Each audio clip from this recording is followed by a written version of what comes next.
kaibigan, mga taong nakiramay, tumulong, mga taong nagdasal para kay nanay, ng mga panahon na siya ay nagkaramdaman, hanggang sa mga huling sandali, at sa lahat ng mga taong nagmahal kay nanay. In behalf of our family, maraming salamat po.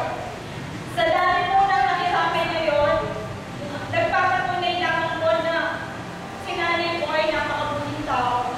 At sinisiguro po namin na hindi sa lang po ang pupuntahan niya, kundi sa langit.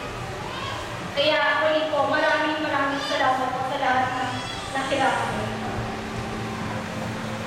Gusto ko namin i-extend yung pong sincerest thank you namin sa lahat po tumulong sa amin yung during, yung before yung during, and then yung hanggang ngayon na nandito na kami sa yung last na part na nagagawa namin sa namin.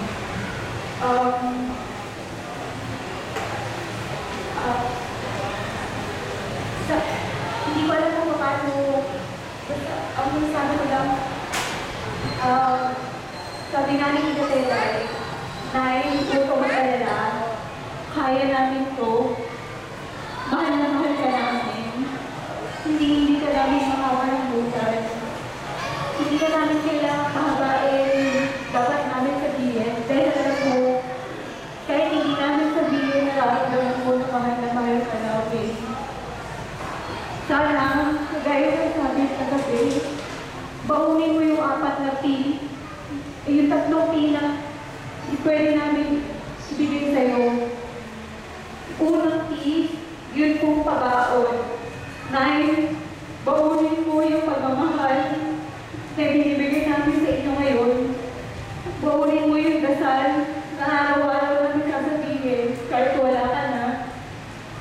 Yung isa pang P, yung pagpapatawad. Patawarin niyo po kami kung meron mo rin hindi nagawa para sa inyo.